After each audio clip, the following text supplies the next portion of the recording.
Hello everyone, a big welcome to the next session that is the ultimate deep learning interview questions।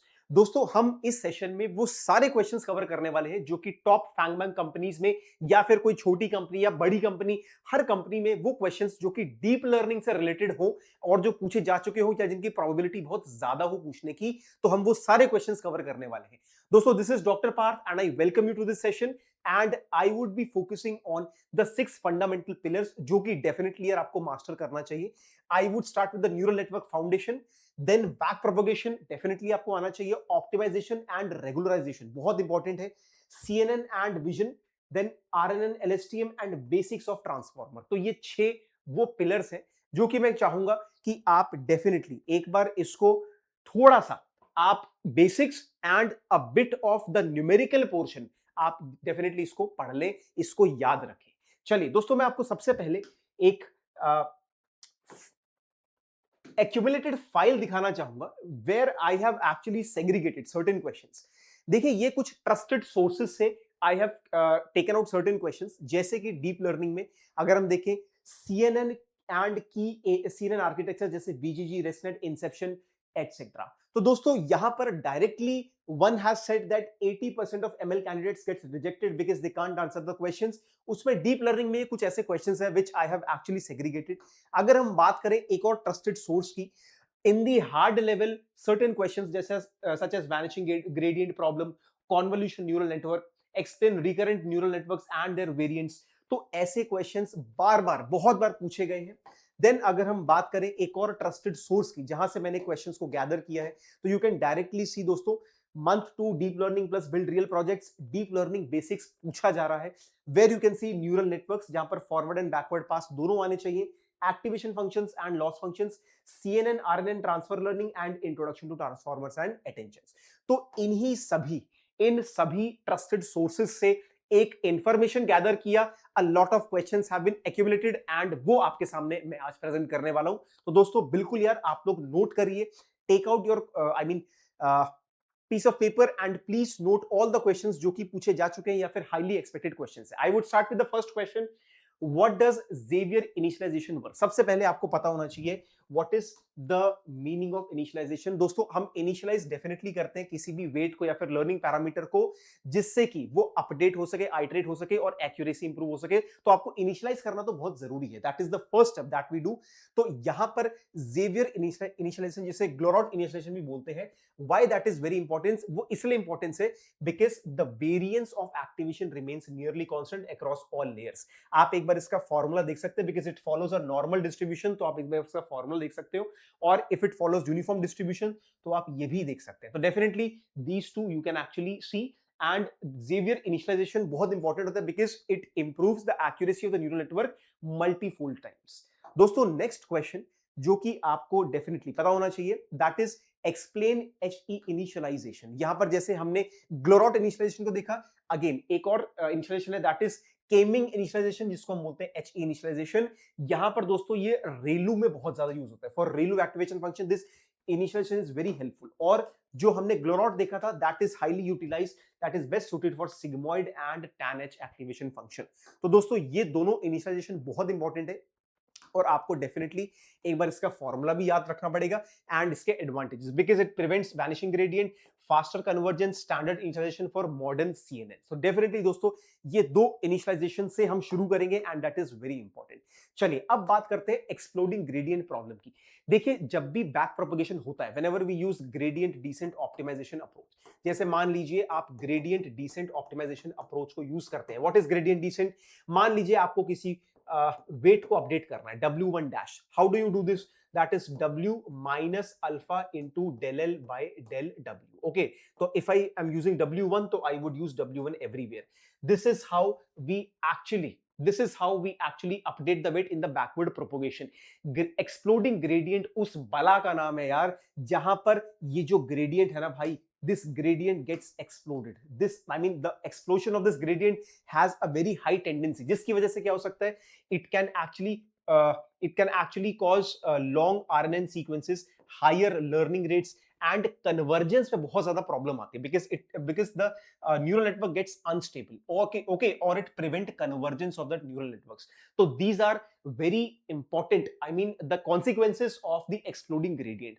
तो अगर कभी भी ऐसा होता है तो दैट प्रॉब्लम और that effect is known as what, that effect is known as exploding gradient. अब इसका सॉल्यूशन क्या क्या है? ग्रेडियंट क्लिपिंग, जो कि हम आगे डिस्कस करने वाले हैं. इनिशियलाइजेशन, अगर हम बेटर इनिशियलाइजेशन करें जैसे जेवियर या फिर जैसे हम बोलते हैं ग्लोरॉट इनिशियलाइजेशन, बहुत बेटर होता है यार, बहुत ज्यादा हेल्प करता है. बैच नॉर्मलाइजेशन, नॉर्मलाइजेशन क्या होता है, और देन बैच नॉर्मलाइजेशन, ये हम डिस्कस करने वाले. Residual connections, lower learning rate, तो ये सारी चीजें हेल्प करती है आपको, जो कि डेफिनेटली पता होना चाहिए. देन दोस्तों नेक्स्ट क्वेश्चन आता है, what do residual connection helps. देखिए बहुत इंपॉर्टेंट है. रेसिडुअल कनेक्शंस होता क्या है? It allows the input of the layer. फिर से देखेंगे, it allows the input of the layer. Correct. It allows the input of the layer to bypass one or more layers and be added directly to the output. देखिए यहां पर ये कहना क्या चाह रहा है, इन दिस रेसिडुअल कनेक्शंस, देखिए ये सारी चीजें हैं टू प्रिवेंट ओवरफिटिंग. ठीक है, अब यहां से जो चीजें आएंगी, this is there to prevent overfitting. बहुत सारे मेथड्स आते हैं ओवरफिटिंग को प्रिवेंट करने के न्यूरल नेटवर्क, सच एज क्या क्या मेथड्स है, थोड़े बहुत तो आपको यार टिप्स पे याद होने चाहिए. Early stopping, drop outs, regularization. अब इसके बाद कुछ और चीजें हैं, रेसिडुअल कनेक्शंस. अब जैसे यहां पर फॉर एग्जांपल मान लीजिए किसी इनपुट में, किसी एक लेयर के इनपुट को अगर मैं बाईपास करके कुछ और लेयर्स के साथ कनेक्ट करूं, डायरेक्टली अगर मैं ऐड कर दूं, that is known as residual connections. So this is a shortcut allows gradients to flow directly through the network during back propagation. Benefit क्या क्या होते हैं? It solve vanishing gradient problem, enables training of very deep networks, okay, improves convergence, prevent degradation problem, और ResNet में बहुत ज्यादा होता है. तो मेजरली इन सारी चीजों के लिए करता है. एंड यस, अल्टीमेटली आपको ओवरफिटिंग को भी रिड्यूस करने का एक ऑप्शन यहां पर मिलता है. अब दोस्तों शुरू करते हैं एक्सप्लेन स्किप कनेक्शंस. जैसे कि हमने यहां पर देखा था रेसिडुअल कनेक्शंस, एक और बहुत इंपॉर्टेंट टर्म है स्किप कनेक्शंस.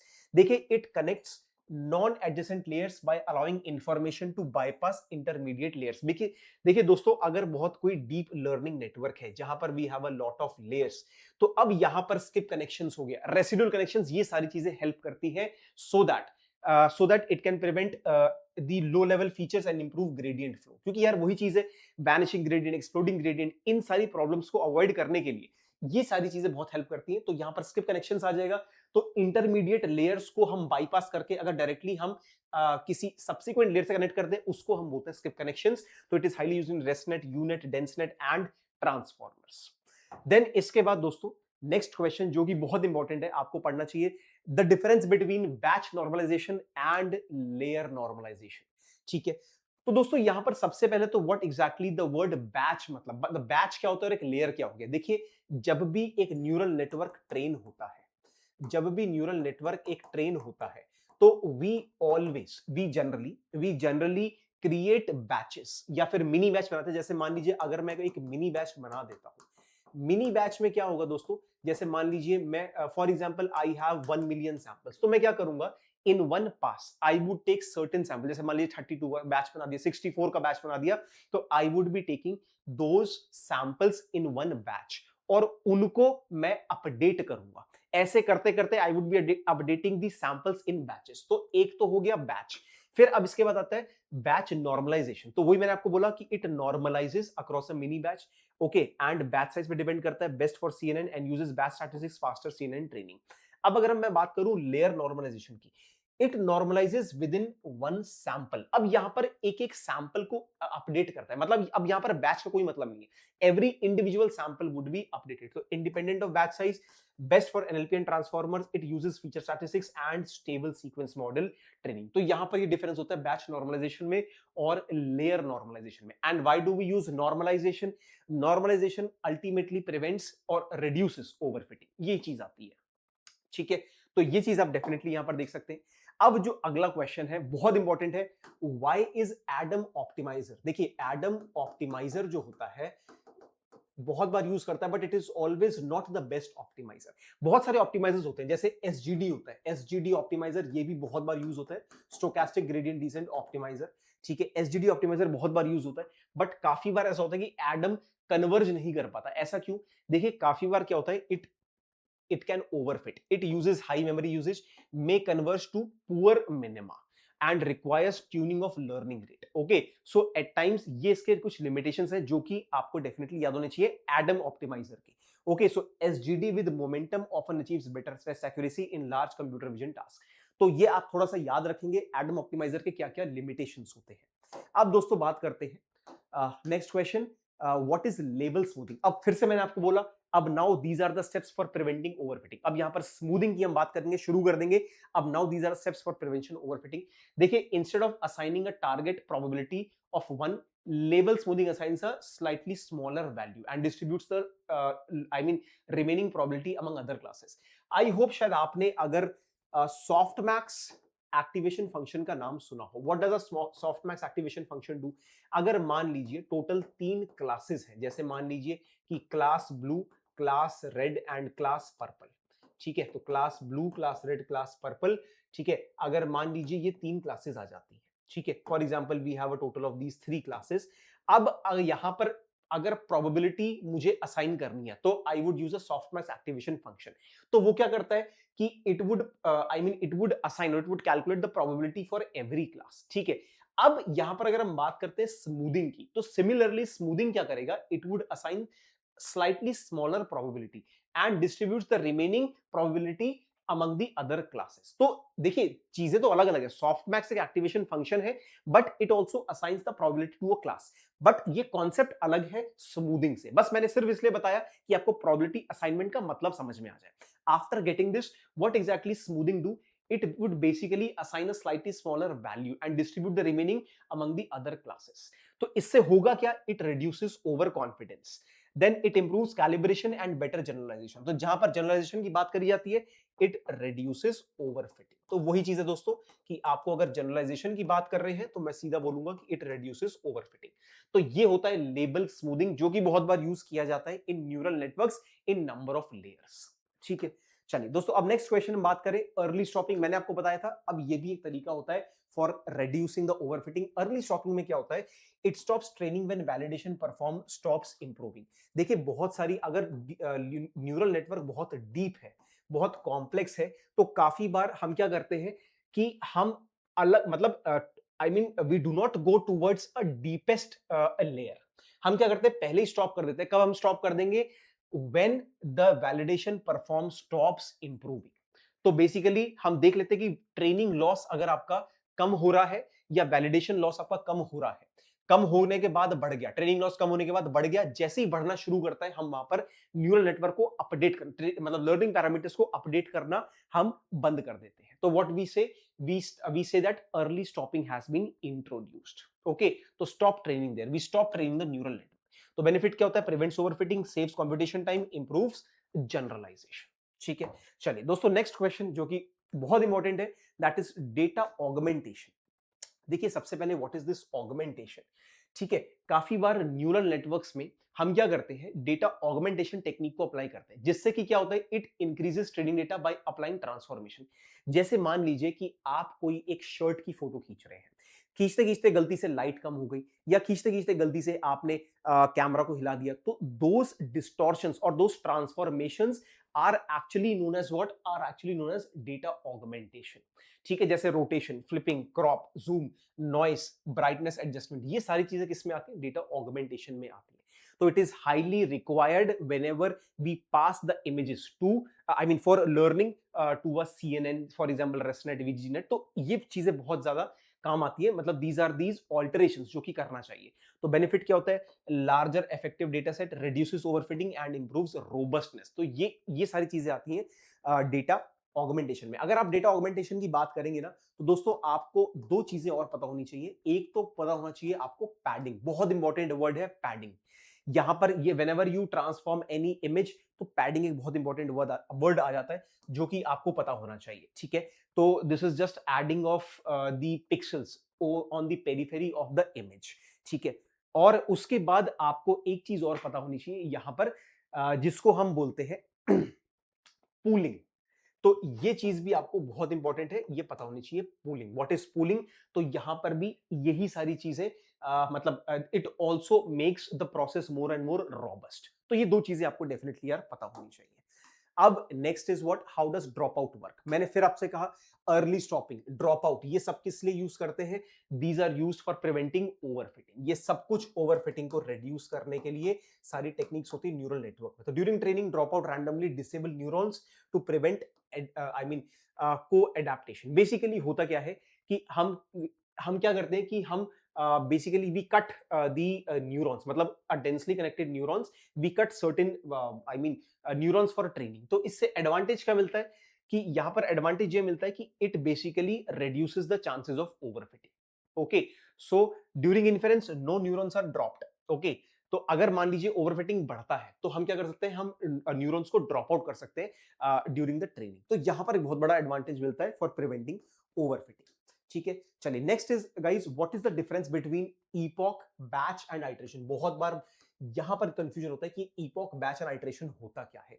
देखिए, सबसे पहले मैं शुरू करूंगा ईपॉक से। ईपॉक एक बड़ा टर्म है, epoch is a broader term, मतलब one complete pass through the entire data set.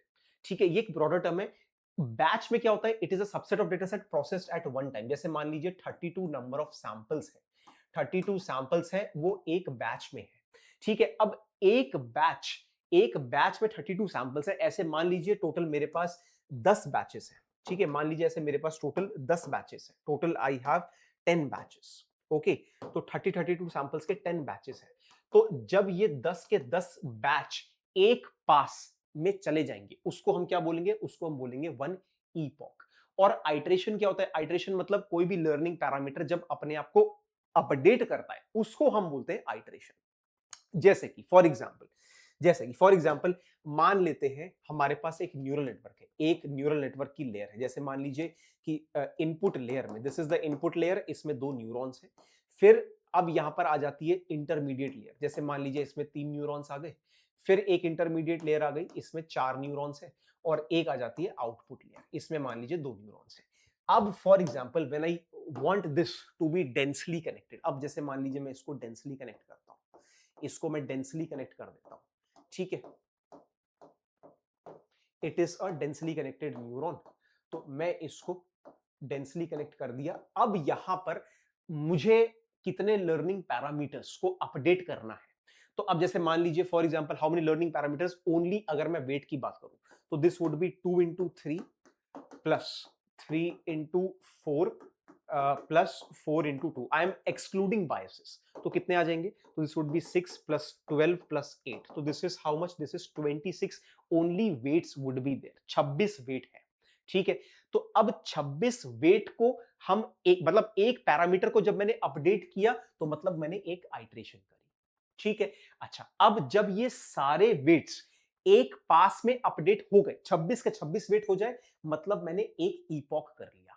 और batch is related to the samples. मान लीजिए कि मेरे टोटल सैंपल सेट में टोटल 320 सैंपल्स थे, और मैंने उसको बैचेस में डिवाइड कर दिया, 32 सैंपल के बैच में उसको डिवाइड कर दिया। तो एक बैच में जब 32 samples are given for the for the updation of the parameters, तो इसका मतलब क्या हो गया, वो बैच हो गया, मतलब वो बैच साइज से डिफाइन हो गया। तो तीनों चीजें अलग अलग है, ईपॉक चीज अलग है, बैच अलग है, आइटरेशन अलग है। तो एक बार आप डेफिनेटली देख सकते हैं, जैसे मान लीजिए डेटा सेट में 10,000 इमेजेस है, बैच साइज इसका 100 है, तो कितने नंबर ऑफ बैचेस बनेंगे, तो नंबर ऑफ बैचेस बनेंगे 10,000 बाय टोटल 100। तो टोटल 100 बैचेस आपके बनेंगे, और एक बैच साइज में कितनी इमेज होंगी, टोटल एक बैच साइज में आपके पास 100 इमेज होंगी। तो ऐसे करके बैच साइज भी आप निकाल सकते हो। तो ये तीनों वर्ड्स अलग अलग हैं, तो आप डेफिनेटली एक बार आप इसको यार देख सकते हो। देन बात करते हैं वेट डीके की। मैंने आपको फिर से कहा this is another name of L2 regularization, और रेगुलराइजेशन हम यूज करते हैं किसके लिए, फॉर प्रिवेंटिंग ओवरफिटिंग। अगर आपको ओवरफिटिंग को प्रिवेंट करना है तो आप क्या करते हो, आप L2 रेगुलराइजेशन को यूज करते हो। ठीक है, and this is loss, we calculate loss, that is original loss plus lambda into summation of weight squares. तो ये इसका फॉर्मूला होता है। ठीक है, L2 रेगुलराइजेशन का, जिसको हम और क्या बोलते हैं, L2 को और क्या बोलते हैं, हम रिज रेगुलराइजेशन भी बोलते हैं। ठीक है, बहुत इंपॉर्टेंट है L2 रेगुलराइजेशन। तो बेनिफिट्स हो गए, prevent overfitting, produces smoother models and improve generalization of the model.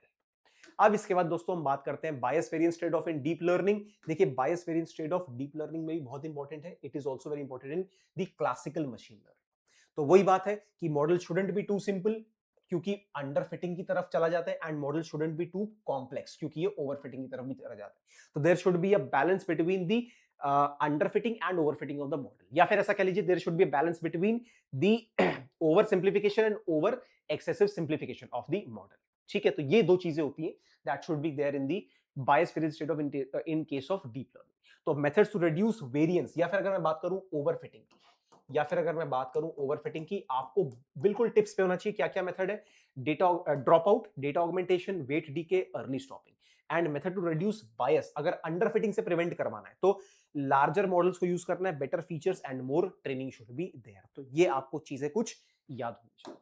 चलिए दोस्तों, अब नेक्स्ट क्वेश्चन आता है व्हाट इज फाइन ट्यूनिंग। बहुत बार पूछा जाता है, सिंपल सी चीज है, taking a pre trained model and continuing training on the new data set. मान लीजिए जैसे हमने कोई एक रेसनेट मॉडल ले लिया, प्री ट्रेन्ड मॉडल ले लिया और उसको हम फाइन ट्यून करना चाहते हैं। ठीक है, इसी के साथ एक और वर्ड बहुत इंपॉर्टेंट जो कि आपको डेफिनेटली याद होना चाहिए, that is transfer learning. Transfer learning भी बहुत इंपॉर्टेंट वर्ड है, फाइन ट्यूनिंग के साथ अक्सर पूछा जाता है। तो दोस्तों ये चीज आपको दो चीजें बिल्कुल यार पता होनी चाहिए। ठीक है, एग्जांपल आप याद कर सकते हैं, व्हाट आर द बेनिफिट्स, ये चीज आप देख सकते हैं। Faster training, better accuracy and less data required, ये डेफिनेटली आप ये चीज देख सकते हैं। नेक्स्ट इंपॉर्टेंट टर्म है दैट इज फीचर एक्सट्रैक्शन। अब यहां से CNN का बेसिक्स शुरू हो जाता है। ठीक है, feature extraction because it uses a pre trained model as a fixed feature generator जो कि फीचर्स को एक्सट्रैक्ट करता है। तो it freezes all pre trained layers, remove the final classification layer, train only a new classifier. तो compare to fine tuning this requires less competition and is useful when a new data set is small. जैसे मान लीजिए I am posting image of a T shirt on a Google lens. Google lens को use करके मैं T shirt का image भेजता हूं। That means what I am doing is Google lens would be extracting the feature. उसको कैसे पता कि ये टी शर्ट है, वो एक्सट्रैक्ट करेगा फीचर्स को। तो इसका मतलब he would be using feature extraction techniques. फिर वो CNN की तरफ चला जाता है। नेक्स्ट इज दोस्तों, how would you choose the number of hidden layers. काफी बार पूछा जाता है कि देखिए there is no fixed rule to choose a number of hidden layers. मैं आपको पहले ही बता दूं, it depends on the data set size, problem complexity, available compute time, validation performance and guidelines में अगर देखिए सिंपल प्रॉब्लम्स है तो 1 से 3 हिडन लेयर्स होती हैं। इमेजेस में वी यूज डीप CNNs। ठीक है, NLP में ट्रांसफॉर्मर्स यूज करते हैं, लार्ज डेटा सेट में deeper architectures and use validation metrics and hyper parameter tuning to determine the optimal depth. तो हम जनरली हाइपर पैरामीटर ट्यूनिंग को यूज करते हैं to determine the optimal depth. तो दोस्तों there is no fixed rule to choose number of hidden layers. मैंने वही बताया कि it depends on the data size, problem complexity, available computing time and validation performance. ठीक है दोस्तों, अब बात करते हैं how do you initialize weights। तो हमने देखा था कि कुछ मेथड्स होते हैं इनिशियलाइजेशन के। तो अगर हम बात करें सिग्मॉइड 10H एक्टिवेशन अगर आप यूज कर रहे हो तो जेवियर इनिशियलाइजेशन, जिसे ग्लोरॉट भी बोलते हैं। अगर रेलू कर रहे हो तो HE initialization, He initialization. Then अगर RNNs पे कर रहे हो तो orthogonal initialization. Random small values simple models के लिए कुछ भी करते हैं। Avoid initializing always to 0 because it causes neurons in a layer to learn identical features. तो दोस्तों ये आपको बहुत ज्यादा डिटेल में नहीं, बट यस आपको नाम जरूर पता होने चाहिए। फिर बात करते हैं दोस्तों व्हाट इज ग्रेडियंट क्लिपिंग। बहुत इंपॉर्टेंट टर्म है ग्रेडियंट क्लिपिंग। देखिए ग्रेडियंट क्लिपिंग का क्या मतलब होता है, it limits the magnitude of gradient during back propagation. जब भी बैक प्रोपोगेशन होता है तो ग्रेडियंट एक्सप्लोजन, जैसे आपने एक वर्ड सुना होगा ग्रेडियंट एक्सप्लोजन, ठीक है, एक्सप्लोडिंग ग्रेडियंट, तो वहां पर ये चीज हो जाती है। तो वहीं पर एक वर्ड यहां पर आता है ग्रेडियंट क्लिपिंग। तो it limits the magnitude of the gradient. ठीक है, चलिए अब नेक्स्ट दोस्तों यहां पर है लास्ट क्वेश्चन और बहुत important, how do you deploy a deep learning model into production. देखिए इसके कुछ स्टेप्स होते हैं। सबसे पहला स्टेप क्या है, train and validate the model, save the model. अब यहां पर टेंसरफ्लो को आप यूज कर सकते हो pytorch.pt, ठीक है, इस फॉर्म में सेव करोगे। फिर इसके बाद बिल्ड एन इन्फरेंस एपीआई। अब यहां पर या तो फास्ट एपीआई या फिर फ्लास्क को आप यूज करिए। तो it would be acting as a interface between you and the computer, जिससे कि आप किसी भी मॉडल को प्रेजेंट कर सकते हो, है ना। देन अब इसको अगर आपको कंटेन करना है तो डॉकर को आपको यूज करना पड़ेगा। एक एप्लीकेशन होती है Docker for containerization of the model. जो भी आपने लिखा अगर वो कहीं कंटेन करना है फॉर द प्रोडक्शन पर्पस तो डॉकर आपको यूज करना चाहिए।